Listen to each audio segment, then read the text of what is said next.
classes in session, ho. I knew y'all were gonna be sick to see me on YouTube. I told y'all I was about to make videos. You know, I'm dropping a whole course right now.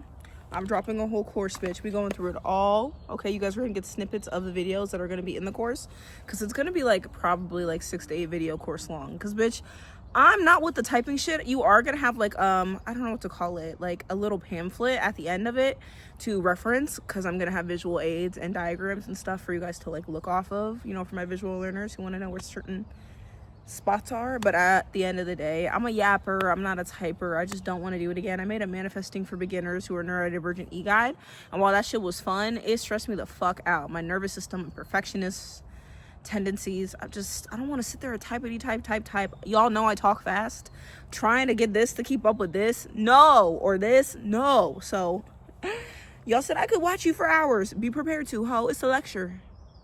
Professor Max. Let me stop. Anyway, so I want to talk about in this video the spiritual reasons behind sex and why it's a spiritual experience, because I just don't think that's being talked about enough. And I'm going to go in depth in my course, but here are just some things that I want to talk about, you know, on my YouTube. And honestly, I want to talk about my spiritual experience with it. Firstly, those of you who do or do not know, I am on the twin flame journey. Boo, I know, the stigma. Bitch, y'all gotta understand, not every new age spirituality term that's running around is fake or bullshit. Like, they be cherry picking from true spirituality. Multiple cultures have the twin flame belief system behind it in their cultures. The twin flame title has just been, again, repurposed for capital margin. Y'all saw the twin flame cult thing on Netflix, hopefully. And guess who's doing it? It's a lot of colored people. A lot of white. I meant right. Did I really?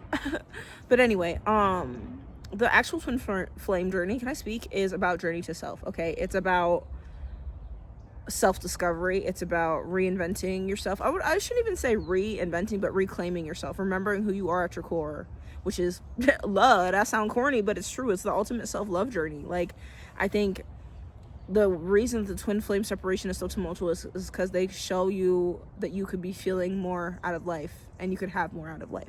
You could be feeling more excited about your life, because when you are with your twin, you be walking on sunshine every day, a good day. You wake up like, I could face anything. I got my Pookie. It should be like that 24/7, ho. It should. But a lot of us are so romance-centered out of our trauma and stuff, we don't really realize, like, a sunset's always been romantic, babe. It's always been romantic. But you and your proximities to love and thinking that you need to have your partner there to see the sunset, only see it as romantic when you're with somebody. There's nothing not poetic and sensual and beautiful about a sunset. Them colors, the feelings it gives me. Hello? Oh, sorry. Sorry, I thought I hit my watch and stopped the camera. But that's something I had to realize. I wasn't romanticizing my life, you know. It was a hard truth, but it was a truth I needed. There's ways that I wasn't fighting for myself that I needed to fight for, and it shouldn't have just been for love. You know, I have a back injury, you know.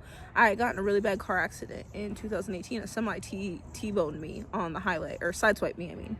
And it gave me a herniated disc, and I had needed to have it handled. I really did. But it wasn't until my twin flame and I started talking that it was like, I really need to get it handled. Let me look into chiropractic healing and start going to the gym to start strengthening my back and my ab muscles, because, you know, your muscles in your stomach have a lot to do with the weight on your back, y'all. You don't want to have a bad back when you're older. Start strengthening that core now. Me when I need to take my own advice. I do be, not too much. But yeah, my twin was in my life. I'm like, well, I don't want her to see me with this body. She ain't fucked Nikki, she fucked the old body. But also you know, that like, we about to whoop-de-whoop, bitch. I'm about to be my back. No, I need to get shit together. But bitch, I should have been getting shit together anyway. Like, ain't you want to go on a walk again, ho? Ain't you want to go to the carnival? You know, like, because I couldn't even walk to my car without being in excruciating pain. That shit needed to be dealt with. But I had such a victim complex around, it's too hard, it'll be this way forever, none of the medicine's gonna work for me, that I didn't even try. And I just feel like that's sad. Like, it should mean more to me. You know what I'm saying? I should have had more mental discipline for myself. And so I think the real twin flame journey teaches you that. Now, I digress. Putting that aside. One big thing that confirms you're on the twin flame journey is twin flame sex, and I would argue it's because it is the most pure frequency of sex that you could have. It is the pure frequency of intimacy out of love. Like, I feel like twin flames go fucking crazy with separation because you literally experience universal love how it's meant to be experienced. You experience love in its purest form in all areas of the dynamic, romantic, physical, everything, intellectually. And so I feel like that is what makes people go fucking crazy when separation happens. The physical toll it takes on your body. Like, that's another thing that really freaked me out is, bitch, I had never heard my body like scream out for a person or crave somebody like I did going through my twin flame separation as someone who's asexual, demisexual leaning. That shit was terrifying because, bitch, I've never cared about it. And what do you mean that now I'm ready to put my head through a door, just put it in, slam it a few times over wanting this person's physical touch? I did not understand what I was craving until I started looking into spirituality around sex, because I had knew like the basics, you know, the sacral chakra and tantra, you know, I had known like Western practices around it and Ayurvedic beliefs, but I didn't know like I didn't like understand, you know, that it's bigger than that, you know what I'm saying? Especially from I'm West African, ho.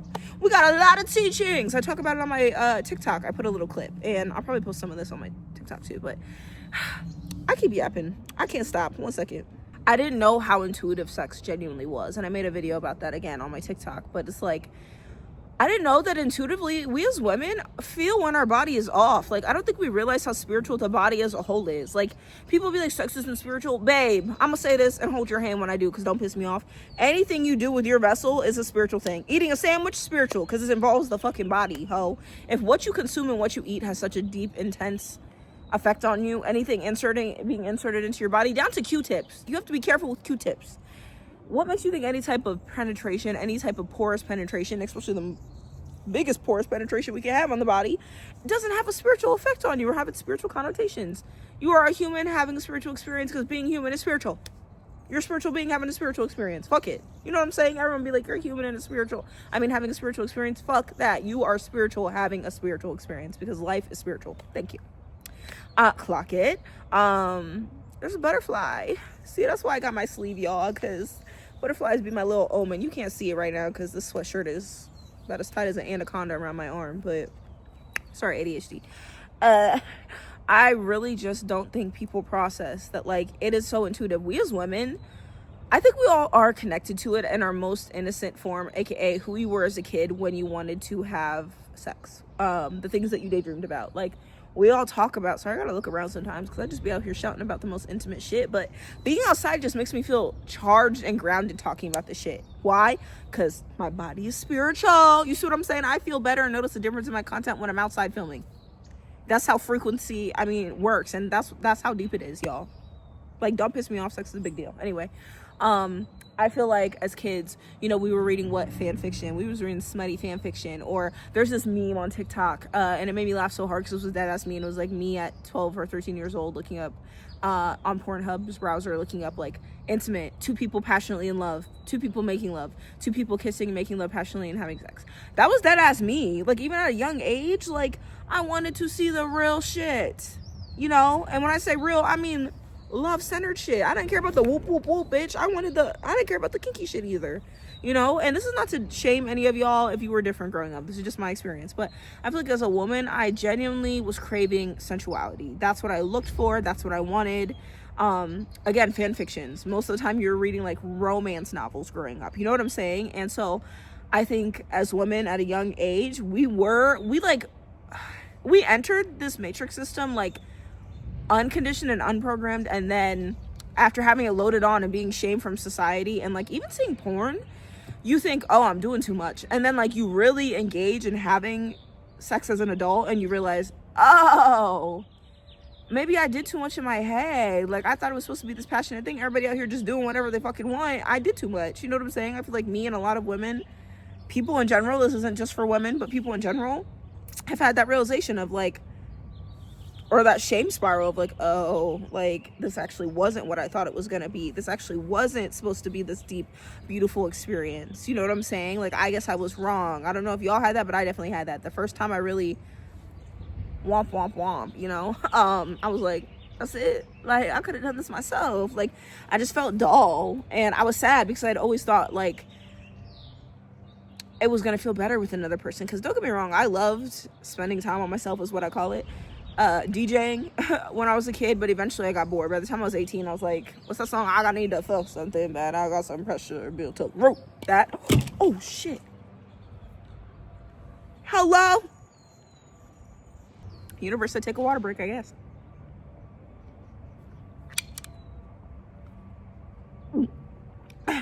This is a glass water bottle. I would have been pissed. Isn't she cute? I got her on Amazon. Yo, you're autistic? Get a water bottle with a straw. You'll drink so much water. Sorry, my ADHD. Oh, that was scurry. You'll drink so much more water. And she was cheap. She was like $20. And she's glass, bitch. So, you know, you ain't got to worry about consuming microplastics. And she got a rubber outline so it doesn't break. Okay, anyway.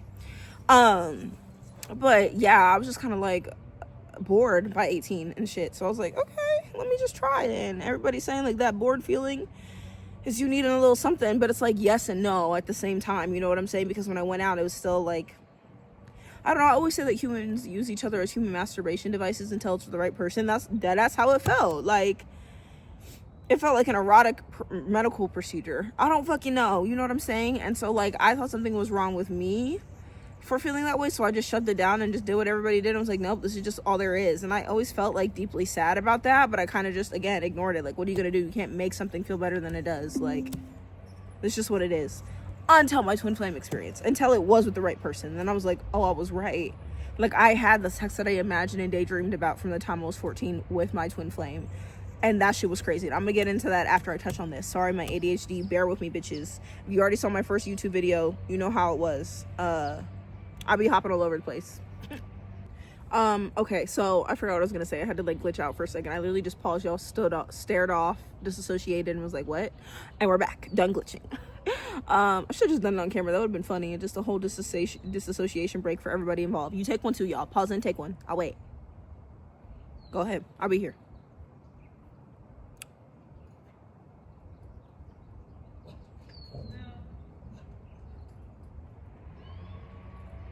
And we're back. Okay, I got impatient. I want to tell you that before I forget. ADHD. But I feel like we all intuitively know our bodies and know when something's not working for us, but because we're taught that that should be something we're embarrassed about or something that we're ashamed about, like when something isn't working for us that seems to be working for everybody else, we don't realize to inquire with ourselves as to why it's not working. And I've seen this honestly in so many different parts of my spiritual journey. Manifestation, for instance, all the little shit running around did not stick to my brain or work for me. All the little methods, all these coach manifestation gurus were selling 3K coaching packages, try my method and you'll have $400,000 by like midnight, like all that shit was not working for me. It just felt wrong. And I used to beat myself up like, my brain, I'm stupid. Why can't I? Whole time, one, I wasn't learning in a learning style that works for me. I'm very visual. I have photographic memory. And nobody was teaching that way. It's all auditory. And then also they weren't like teaching me these steps. They were just teaching me their methods. And that didn't work for my brain. I need to know why. You told me to regulate my nervous system. Why? What is my nervous system? Bitch, am I nervous? Is it my system? My nerves? Like, what are you talking about? Like, why do I have to? Otherwise, you just tell me to do something. And my PDA, my post-demand avoidance said, anyway, ciao. Do my makeup. This morning I'll wake up. Maxton, bro. I be everywhere. Stay on point. Anyway, so yeah, same thing happened with sex, okay? Now we're about to get a little personal. I'm like, should I save that part for my course? I'm gonna save that part for my course. Just long story short, there's certain things that didn't really work for me, okay? Sexually, and I thought there was something wrong with my body. Whole time I wasn't pleasing myself correctly because we're not taught with sex education as women how to please the body correctly. Like, it's not something that they teach us. I feel like we all grew up with very meek, mild sex education, and that's us. Think about our parents. They probably had nothing. Like, they hand you a pamphlet, some pads, and a tampon and say, don't have sex, you'll die. Don't get pregnant, girl. You know what I'm saying? Like, you're not really taught from a grounded, informative place, you know? Okay, we're gonna see if this works. We're back. Sun's out now. I got my little guy. Guys, look at my outfit. So cute. You like my pants? It says lemon, wait, smoke lemon kush, and that's a strand. can't wait till I can with you guys on here once my stomach ulcer heals. But we have our little friend back, and where's my fidget spinner? My fidget spin, dog. Okay, anyway, but yeah, so for me it was I kind of always intuitively knew something was off with my body, but I kept gaslighting myself and telling myself like, oh, like it must be me. And I think a lot of women do that when it feels off externally. We connect it to us and we're not doing enough. You know, my friends have felt that way. So many women in my comments on TikTok were saying like, yeah, I thought something was wrong with my body. I felt crazy for this because social media and the sexual constructs in social media are constructed around a man's worldview. I hate to say it, but we live in a patriarchal man-centered world. That's just the facts. People get so hot at me for saying that, like, stop demonizing men. Thank you. Next. Pick me. They picked you, girl. They did. You win. Anyway, so I just feel like, yeah, a lot of women are taught to blame themselves, but I say sex is intuitive and things like that, because your body will really signal to you what you want and what's working for you and what's not on a molecular nervous system level, bro. Like, a lot of us have been taught to ignore our body's discomfort. You know, fight or flight or fawn or freeze state is a very real thing. A lot of us, especially BIPOC and especially women in America, are living in a freeze state. You know what I'm saying? And I would argue, and I'm going to talk about this in my course, how do you know if you're choosing a grounded partner, babe, if your nervous system is constantly dysregulated? How do you know what's your peace and who's bringing you peace if your nervous system is constantly dysregulated? You know what I'm saying? And this is coming from someone who, my narcissistic abuse is what got me to really start inquiring about who I am sexually, because, trigger warning, but they were very sexually abusive, and I'll talk more about that in my course, because I'm going to talk about ways to work through shame in the body and work through, you know, misconstruing your sexuality, etc. Because that's another thing. Living in a male-centered world where we have a freeze response and a dysregulated nervous system around sex means a lot of women are having sex dysregulated and told that it's normal, because a lot of men, you know, grow up being very vapid about what they look for in women. So like, you kind of have it in your head it's normal to be self-conscious or scared or uncomfortable. I think, okay, I'm done messing with this shit, dog. I'm done. Enough. But yeah, I just think that because of that, we never actually realized that we should be inquiring, because it wasn't until my twin flame that I realized everything I thought sex was supposed to be was the real truth. It is supposed to be magical. It is supposed to be toe curling. I should be screaming, all of that. And I shouldn't have to be following a script, which I also am going to talk about more in my course in more detail. And I feel like because of that, I truly realized that, like, abstinence, celibacy, whatever, was the best journey for me, because I needed time to sit and, like, learn mind over matter, because we're also taught that when our body is signaling us, we have to act on it. Like, and that's why I also say it's spiritual, because it wasn't until nervous system regulation, which I again think is an intuitively spiritual practice. Anything you're doing to harness anything in your body is a spiritual practice. Movement, exercise, spiritual. You know what I'm saying? How many of you say you feel better, your mind feels elevated, you think clearer? It's a spiritual. I'm about to end it because I really have to pee, and I'm making a whole course where I'm going way more in detail, so I'm just gonna leave this here with you. I just truly believe that because of my twin flame experience, sex is a sacral energy exchange. I had an awakening after, and again with my narcissist, I physically felt how wrong it was, and I'll go in detail again, you know what I'm gonna say, in my course. But I just genuinely inquired about my sexuality and realized that I was asexual, and that sex is a big deal, but I need to be emotionally stimulated. My body and nervous system needs to feel safe, and the only way I could articulate that back then was thinking and saying, I need to feel mentally safe, I need to be stimulated. I feel like a lot of sapiosexuals, when they say that they're demisexual, sapiosexual, etc., what they're meaning is, my nervous system needs to feel safe around you. I need to have a cerebral experience around you. I need to feel cerebrally stimulated, you know, for us to do what you want us to do. And I think that's being missed, and I think it's being overlooked, and I think people are made to feel wrong for that, when that is who we are at our whole. People love to be like, well, we're animals, and, you know, it's a natural part of life, but, like, we're animals with a different level of consciousness, and I say that. On top of, like, the twin flame journey, for instance, they're literally connected at the sacral and the heart chakra, you and your twin. And one, it's like as above so below. Like your sacral activates your heart activates your sacral. I think it's why people get love and lust confused, because I think lust cannot exist inside of love, but love exists inside of lust. Or lust doesn't exist inside of love, but love exists inside of lust. I don't fucking know, something like that. I forget what the quote said, but like lust thrives in love, but love can't exist with lust. I don't know, some shit like that. But I think we get our wires crossed even loving people or having lust, because they're like different sides of the same coin, and when it's the right person, it is just the same coin. And I think people miss that. I think that you absorb energy when you sleep with the wrong person. I literally ended up looking like my narcissistic abuser. Not like looking, but looking as miserable as she did. And I feel like I started gaining weight in our relationship. You know, when we first started dating, she was seemingly bigger than me. And it's like our bodies swapped with the weight and stuff like that, and it never really made sense to me. Or maybe she wasn't bigger than me, I don't remember. Long story short, she started losing weight and I was gaining, and it was very confusing. And my perspective changed. I started being insecure in ways that I was never insecure. I'm a very social person.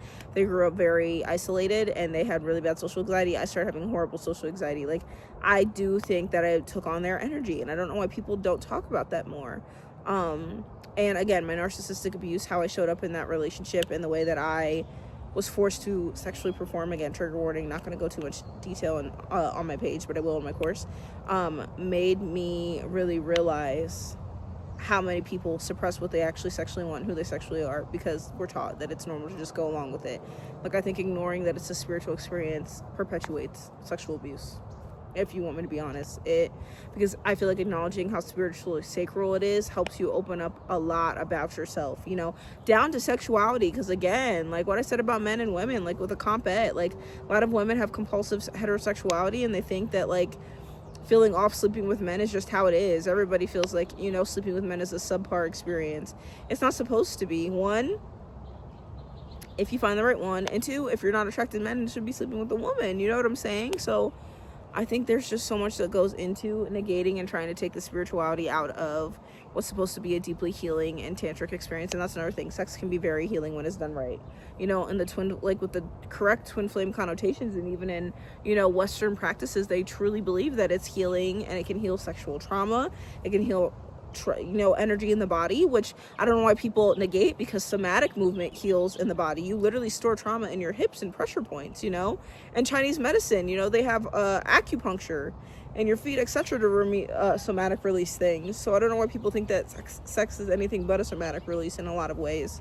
And even like having sex with someone healthy after growing up or being in a sexually traumatizing environment can be so healing to the nervous system around that, and even psychologically.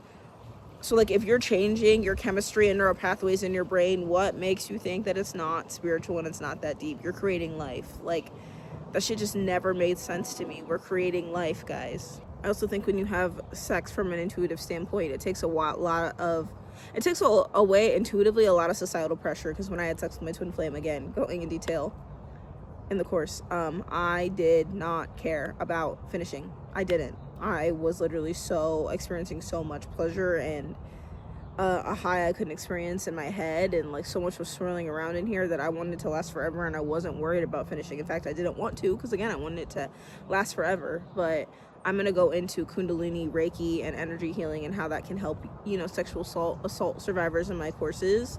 And just where you can start decolonizing your mind around it spiritually. But I would say start with celibacy and or abstinence, because I think that you literally need to energetically wean yourself off of the instant gratification society like brings around sex, because then you get to know and see your true self around it. And that's what happened for me. I've been 4 years celibate, in the first 2.